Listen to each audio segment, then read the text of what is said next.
പക്ഷേ നമ്മളെ സംബന്ധിച്ചിടത്തോളം നമ്മൾ ആദ്യം പറഞ്ഞ 5 സംസ്ഥാനങ്ങൾ, അതായത് ബി.ജെ.പിയുടെ സ്ട്രോങ് ഹോൾഡ് ആയിരുന്ന 5 സംസ്ഥാനങ്ങൾ ഗുജറാത്ത്, മധ്യപ്രദേശ്, രാജസ്ഥാൻ, മഹാരാഷ്ട്ര, ഉത്തർപ്രദേശ്. ഇതിൽ ഏകദേശം പറഞ്ഞ പോലെ വന്നെങ്കിലും രാജസ്ഥാനിലും മഹാരാഷ്ട്രയിലും ചെറിയ തിരിച്ചടികൾ ഉള്ളതായിട്ട്. പക്ഷേ മഹാരാഷ്ട്രയിൽ പ്രതീക്ഷിക്കുന്ന ഒരു തിരിച്ചടിയില്ല. ഉണ്ടായില്ല. ഇപ്പം നിലവിലെ എക്സിറ്റ് പോളുകൾ, പ്രത്യേകിച്ച് ടൈംസ് നൗവിൻ്റെയും ഇന്ത്യ ടുഡേയുടെയൊക്കെ എക്സിറ്റ് പോളുകൾ പറയുന്നത് ഷിൻഡെ സേന ഇവരൊരു വീക്ക് ലിങ്ക് ആണെന്നുള്ളൊരു സംശയം ഉണ്ടായിരുന്നു, ഇവർ എത്രത്തോളം പെർഫോം ചെയ്യുന്നുള്ളത്. പക്ഷേ ഷിൻഡെ സേന മോശമില്ലാത്ത പ്രകടനം കാഴ്ചവെക്കുന്നുള്ള റിപ്പോർട്ടുകളാണ് വരുന്നത്. അത് ബി.ജെ.പി അല്ലെങ്കിൽ എൻ.ഡി.എ സംബന്ധിച്ച് വലിയൊരു പോസിറ്റീവ് ഫാക്ടറാണ്. 30+, 32 മുതൽ 34, 35 വരെയൊക്കെ വന്നേക്കാം. നിലവിലെ സാഹചര്യത്തിൽ അതൊരു വലിയ ഒരു റിസൾട്ട് തന്നെയാണ് ബി.ജെ.പി. കാരണം പ്രാക്ടിക്കലി കൂടെ ചിന്തിക്കണം. ഈ ആദ്യമായിട്ടാണ് ഇങ്ങനെയൊരു സഖ്യം അവിടെ മത്സരിക്കുന്നത്. കാരണം എൻ.സി.പിയിൽ ഒരു വിഭാഗം 2 പക്ഷത്തായിട്ട് മത്സരിക്കുന്നു, ശിവസേനയുടെ 2 വിഭാഗങ്ങൾ പരസ്പരം മത്സരിക്കുന്നു. അപ്പോൾ ആ ഒരു ഘട്ടത്തിൽ ബി.ജെ.പിയും കോൺഗ്രസും 2 പ്രധാനപ്പെട്ട പാർട്ടികളായിട്ട് അവിടെ മത്സരിക്കുന്നത്. പക്ഷേ ബി.ജെ.പിയുടെ ടാലി കാര്യമായിട്ട് താഴോട്ട് പോകില്ല എന്നുള്ള റിപ്പോർട്ടുകളാണ്. കഴിഞ്ഞ തവണ 23 സീറ്റാണ് ജയിച്ചത്, ഇത്തവണ 22, 23, ചിലപ്പോൾ അതിൽ അല്പം 1-2 സീറ്റുകൾ കൂടിയേക്കാം. പിന്നെ അതുകൂടാതെ തന്നെ മഹാരാഷ്ട്രയിൽ കോൺഗ്രസിൻ്റെ ഒരു ദയനീയ അവസ്ഥയാണ്. കാരണം കോൺഗ്രസ് ഒരു നല്ല സീറ്റ്, ഒരു 80, 100 അവർ പ്രതീക്ഷിക്കുന്നുണ്ടെങ്കിൽ അവർക്ക് പ്രധാനപ്പെട്ട അവർ കുറച്ച് സീറ്റുകൾ നേടേണ്ടിയിരുന്നത് ഒരു പ്രധാനപ്പെട്ട സംസ്ഥാനം മഹാരാഷ്ട്രയായിരുന്നു. പക്ഷേ മഹാരാഷ്ട്രയിൽ കഴിഞ്ഞ തവണ ഒരു സീറ്റാണ് ലഭിച്ചത്. ഇത്തവണ വലിയ മെച്ചമൊന്നും ഉണ്ടാവില്ല, 2, 3 കിട്ടുള്ളൂ, അതിനപ്പുറത്തേക്ക് പോകില്ല എന്നുള്ള ഇതാണ് വന്നിരിക്കുന്നത്. അപ്പോൾ മഹാരാഷ്ട്ര ബി.ജെ.പിയെ സംബന്ധിച്ച് ഒരിക്കലും ഒരു നെഗറ്റീവ് അല്ല. പിന്നെ രാജസ്ഥാനിൽ ചെറിയ തിരിച്ചടി ഉണ്ടാവുന്ന രീതിയിൽ അത് നമ്മൾ ഓൾറെഡി എക്സ്പെക്റ്റഡ് ആയിരുന്നു. അപ്പം 16 മുതൽ 19 വരെയൊക്കെയാണ് പറയുന്നത്. എനിക്ക് തോന്നുന്നൊരു 4-5 സീറ്റുകൾ ചിലപ്പോൾ നഷ്ടപ്പെട്ടേക്കാം. അതെങ്ങനെ വരുമെന്ന് അറിയില്ല. എന്തായാലും അത് പക്ഷേ ബി.ജെ.പിക്ക് വലിയ പരിക്കില്ലാതെ തന്നെ മറ്റ് സ്ഥലങ്ങളിൽ നിന്ന് മേക്കപ്പ് ചെയ്യാൻ പറ്റും. ആ രീതിയിലാണ് ഇപ്പം കിഴക്കിലൊക്കെ ഉണ്ടാക്കിയ മുന്നേറ്റം. ഗുജറാത്തിൽ 26 കിട്ടുമെന്നാണ് ഒരു എക്സിസ് മൈൻഡ്യ ഒരു സീറ്റ് പറയുന്നത്. അതേസമയം മധ്യപ്രദേശും അത് തന്നെയാണ് പറയുന്നത്, സ്വീപ്പ് ചെയ്യുമെന്ന് പറയുന്നത്. 29 ഔട്ട് ഓഫ് 29. കഴിഞ്ഞ തവണ ഒരു സീറ്റ് പോയിരുന്നു. അതെ. ഉത്തർപ്രദേശിൽ നമ്മൾ 70 സീറ്റ് വരെ പറഞ്ഞിരുന്നു. പക്ഷേ 64 മുതൽ 67 വരെയാണ് പറയുന്നത്.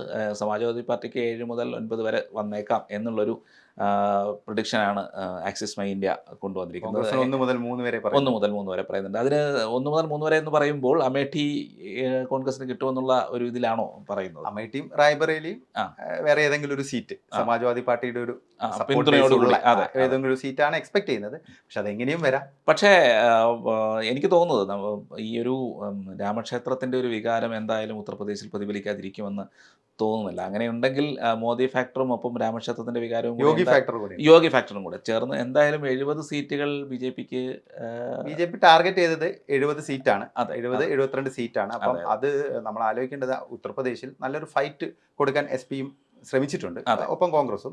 ബി.എസ്.പി ആണെങ്കിൽ വേറെ സെപ്പറേറ്റ് ആയിട്ട് നിൽക്കുന്നു. ഒരു സീറ്റ് പ്രെഡിക്റ്റ് ചെയ്യുന്നുണ്ട്, അത് 0 to 1 ആണ്. അപ്പോൾ അതുകൊണ്ട് തന്നെ ഉത്തർപ്രദേശിൽ ബി.ജെ.പിയെ സംബന്ധിച്ച് നിലവിലെ സാഹചര്യത്തിൽ കഴിഞ്ഞ തവണ 64 സീറ്റാണ് എൻ.ഡി.എക്ക് ലഭിച്ചത്, ബി.ജെ.പിക്ക് 62. ഇത്തവണ എന്തായാലും അതിനേക്കാൾ ഇമ്പ്രൂവ് ചെയ്യുന്നുള്ള കാര്യത്തിൽ സംശയമൊന്നുമില്ല. പക്ഷെ അത് എത്രത്തോളം ഇമ്പ്രൂവ് ചെയ്യുന്നുള്ളതാണ്. പക്ഷെ ആ രാമക്ഷേത്രം എന്നുള്ള ലഹർ അവിടെ ഉണ്ട്, ഇല്ല എന്ന് പറയാൻ പറ്റില്ല. അതിനൊപ്പം ഈ ഒരു ഫാക്ടേഴ്സ് എല്ലാം ചേരുന്ന അവിടുത്തെ സോഷ്യൽ വെൽഫെയർ മെഷേഴ്സ്, ഇതെല്ലാം വളരെ പ്രധാനപ്പെട്ടതാണ്. പിന്നെ വനിതാ വോട്ടർമാർ, ഇതിൽ ഏറ്റവും നമ്മൾ ശ്രദ്ധിക്കേണ്ടത് യുവാക്കളും വനിതകളും. ഈ 2 വോട്ടേഴ്സ് ആണ് ശരിക്കും ഇപ്പോൾ ബി.ജെ.പിയെ നമ്മൾ പ്രതീക്ഷിക്കുന്നതിനേക്കാൾ ഉപരിയുള്ള ഒരു ലെവലിലേക്ക് കൊണ്ടുപോകുന്നത്.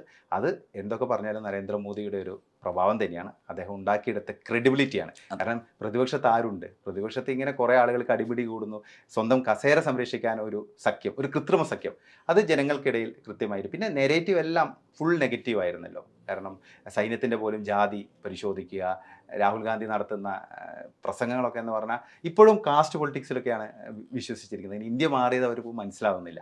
ഇപ്പോഴും നരേന്ദ്രമോദി എന്ന് പറയുന്ന വ്യക്തി എന്താണ്, അദ്ദേഹത്തിൻ്റെ പ്രഭാവം എന്താണ്, അദ്ദേഹത്തിന് എന്താണ്, അദ്ദേഹം ശരിക്കും ഇപ്പോൾ ഒരു ഇന്ത്യയിലെ നേതാവല്ലല്ലോ, അദ്ദേഹം ഒരു ആഗോള നേതാവാണ്. ഈ ഒരു തെരഞ്ഞെടുപ്പ് കൂടി കഴിയുമ്പോൾ വേറെ ഏത് ആഗോള നേതാവിനാണ് ഇത്രയും തുടർച്ചയായിട്ട് ജനാധിപത്യ രീതിയിൽ ഇത്രയും തിളക്കം മാറുന്ന വിജയം? ഓരോ തവണയും അദ്ദേഹം ഇമ്പ്രൂവ് ചെയ്യുന്ന രീതിയിലേക്കാണ് കാര്യം. അത് ഇപ്രാവശ്യം ഇമ്പ്രൂവ്, അതായത് 2014 ഒറ്റയ്ക്ക് ഭൂരിപക്ഷം ലഭിച്ചു, 2019 300 കടന്നു, 2024 അത് വീണ്ടും കൂട്ടുകയാണെങ്കിൽ അതൊരു ചെറിയ കാര്യമല്ല.